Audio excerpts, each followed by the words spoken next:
Gênesis 12.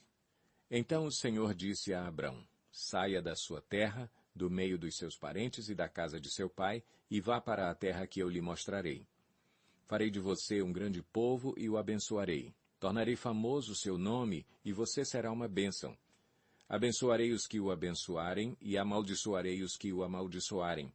E por meio de você todos os povos da terra serão abençoados. Partiu Abrão como lhe ordenara o Senhor, e Ló foi com ele. Abrão tinha 75 anos quando saiu de Harã. Levou sua mulher Sarai, seu sobrinho Ló, todos os bens que haviam acumulado e os seus servos, comprados em Harã. Partiram para a terra de Canaã e lá chegaram. Abrão atravessou a terra até o lugar do carvalho de Moré, em Siquém. Naquela época, os cananeus habitavam essa terra. O Senhor apareceu a Abrão e disse: à sua descendência darei esta terra. Abrão construiu ali um altar dedicado ao Senhor que lhe havia aparecido. Dali prosseguiu em direção às colinas a leste de Betel, onde armou acampamento, tendo Betel a oeste e Ai a leste. Construiu ali um altar dedicado ao Senhor e invocou o nome do Senhor. Depois Abrão partiu e prosseguiu em direção ao Neguebe. Houve fome naquela terra, e Abrão desceu ao Egito para ali viver algum tempo, pois a fome era rigorosa. Quando estava chegando ao Egito, disse a Sarai, sua mulher: bem sei que você é bonita. Quando os egípcios a virem, dirão: esta é a mulher dele, e me matarão, mas deixarão você viva. Diga que é minha irmã, para que me tratem bem por amor a você, e minha vida seja poupada por sua causa. Quando Abrão chegou ao Egito, viram os egípcios que Sarai era uma mulher muito bonita. Vendo-a, os homens da corte do faraó a elogiaram diante do faraó, e ela foi levada ao seu palácio. Ele tratou bem a Abrão por causa dela, e Abrão recebeu ovelhas e bois, jumentos e jumentas, servos e servas e camelos. Mas o Senhor puniu o faraó e sua corte com graves doenças por causa de Sarai, mulher de Abrão. Por isso o faraó mandou chamar Abrão e disse: o que você fez comigo? Por que não me falou que ela era sua mulher? Por que disse que era sua irmã? Foi por isso que eu a tomei para ser minha mulher. Aí está a sua mulher. Tome-a e vá. A seguir, o faraó deu ordens para que providenciassem o necessário para que Abrão partisse, com sua mulher e com tudo o que possuía. Gênesis 13. Saiu, pois, Abrão do Egito e foi para o Neguebe, com sua mulher e com tudo o que possuía, e Ló foi com ele. Abrão tinha enriquecido muito, tanto em gado como em prata e ouro. Ele partiu do Neguebe em direção a Betel, indo de um lugar a outro, até que chegou ao lugar entre Betel e Ai, onde já havia armado acampamento anteriormente e onde, pela primeira vez, tinha construído um altar. Ali Abrão invocou o nome do Senhor. Ló, que acompanhava Abrão, também possuía rebanhos e tendas, e não podiam morar os dois juntos na mesma região, porque possuíam tantos bens que a terra não podia sustentá-los. Por isso surgiu uma desavença entre os pastores dos rebanhos de Abrão e os de Ló. Nessa época, os cananeus e os ferezeus habitavam aquela terra. Então Abrão disse a Ló: não haja desavença entre mim e você, ou entre os seus pastores e os meus. Afinal, somos irmãos. Aí está a terra inteira diante de você. Vamos separar-nos. Se você for para a esquerda, irei para a direita. Se for para a direita, irei para a esquerda. Olhou então Ló e viu todo o vale do Jordão, todo ele bem irrigado até Zoar. Era como o jardim do Senhor, como a terra do Egito. Isto se deu antes de o Senhor destruir Sodoma e Gomorra. Ló escolheu todo o vale do Jordão e partiu em direção ao leste. Assim, os dois se separaram. Abrão ficou na terra de Canaã, mas Ló mudou seu acampamento para um lugar próximo a Sodoma, entre as cidades do vale. Ora, os homens de Sodoma eram extremamente perversos e pecadores contra o Senhor. Disse o Senhor a Abrão, depois que Ló separou-se dele: de onde você está, olhe para o norte, para o sul, para o leste e para o oeste. Toda a terra que você está vendo darei a você e à sua descendência para sempre. Tornarei a sua descendência tão numerosa como o pó da terra. Se for possível contar o pó da terra, também se poderá contar a sua descendência. percorra esta terra de alto a baixo, de um lado ao outro, porque eu a darei a você. Então Abrão mudou seu acampamento e passou a viver próximo aos carvalhos de Manre, em Hebrom, onde construiu um altar dedicado ao Senhor. Gênesis 14.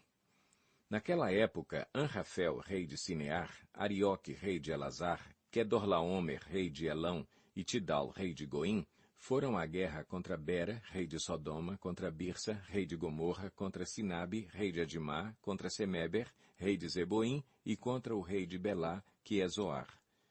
Todos esses últimos juntaram suas tropas no vale de Sidim, onde fica o Mar Salgado.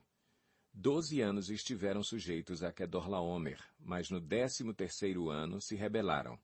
No 14º ano, Quedorlaomer e os reis que a ele tinham se aliado derrotaram os Refaíns em Asterote-Carnaim, os Uzins em An, os Emins em Savé-Kiriataim e os Oreus desde os montes de Seir até El-Paran, próximo ao deserto.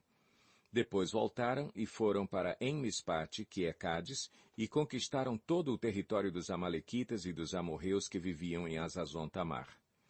Então os reis de Sodoma, de Gomorra, de Adimá, de Zeboim e de Belá, que é Zoar, marcharam e tomaram posição de combate no vale de Sidim contra Quedorlaomer, rei de Elão, contra Tidal, rei de Goim, contra Anrafel, rei de Sinear, e contra Arioque, rei de Elazar. Eram 4 reis contra 5. Ora, o vale de Sidim era cheio de poços de betumes, e, quando os reis de Sodoma e de Gomorra fugiram, alguns dos seus homens caíram nos poços e o restante escapou para os montes. Os vencedores saquearam todos os bens de Sodoma e de Gomorra e todo o seu mantimento e partiram. Levaram também Ló, sobrinho de Abrão, e os bens que ele possuía, visto que morava em Sodoma. Mas alguém que tinha escapado veio e relatou tudo a Abrão, o hebreu, que vivia próximo aos carvalhos de Manre, o amorreu. Manre e os seus irmãos, Escol e Aner, eram aliados de Abrão. Quando Abrão ouviu que seu parente fora levado prisioneiro, mandou convocar os 318 homens treinados, nascidos em sua casa, e saiu em perseguição aos inimigos até Dan. Atacou-os durante a noite em grupos, e assim os derrotou, perseguindo-os até Obá, ao norte de Damasco. Recuperou todos os bens e trouxe de volta seu parente Ló com tudo o que possuía, com as mulheres e o restante dos prisioneiros. Voltando Abrão da vitória sobre Quedorlaomer e sobre os reis que a ele se haviam aliado, o rei de Sodoma foi ao seu encontro no vale de Savé, isto é, o vale do rei.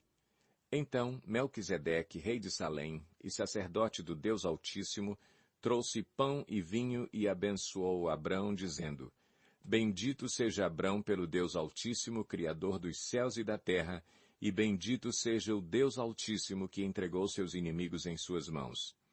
E Abrão lhe deu o dízimo de tudo.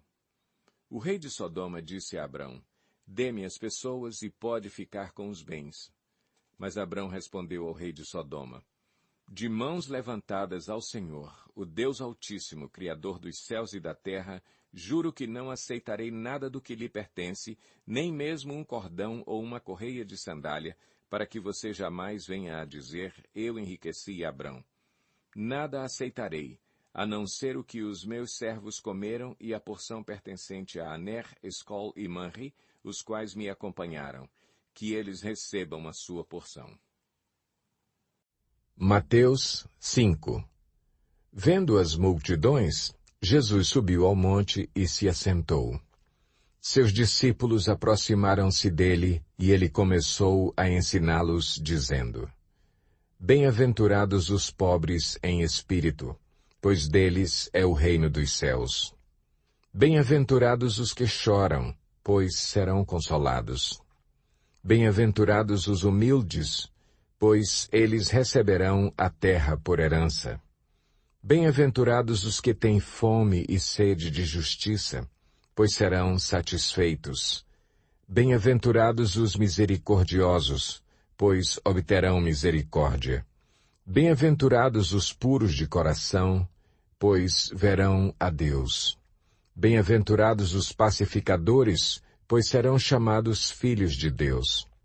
Bem-aventurados os perseguidos por causa da justiça, pois deles é o reino dos céus. Bem-aventurados serão vocês quando, por minha causa, os insultarem, os perseguirem e levantarem todo tipo de calúnia contra vocês. Alegrem-se e regozijem-se, porque grande é a sua recompensa nos céus, pois da mesma forma perseguiram os profetas que viveram antes de vocês. Vocês são o sal da terra. Mas se o sal perder o seu sabor, como restaurá-lo? Não servirá para nada, exceto para ser jogado fora e pisado pelos homens. Vocês são a luz do mundo. Não se pode esconder uma cidade construída sobre um monte. E, também, ninguém acende uma candeia e a coloca debaixo de uma vasilha. Ao contrário, coloca-a no lugar apropriado e assim ilumina a todos os que estão na casa. Assim brilhe a luz de vocês diante dos homens, para que vejam as suas boas obras e glorifiquem ao Pai de vocês que está nos céus. Não pensem que vim abolir a lei ou os profetas. Não vim abolir, mas cumprir. Digo-lhes a verdade, enquanto existirem céus e terra, de forma alguma desaparecerá da lei a menor letra ou o menor traço, até que tudo se cumpra. Todo aquele que desobedecer a um desses mandamentos, ainda que dos menores, e ensinar os outros a fazerem o mesmo, será chamado menor no reino dos céus. Mas todo aquele que praticar e ensinar estes mandamentos será chamado grande no reino dos céus.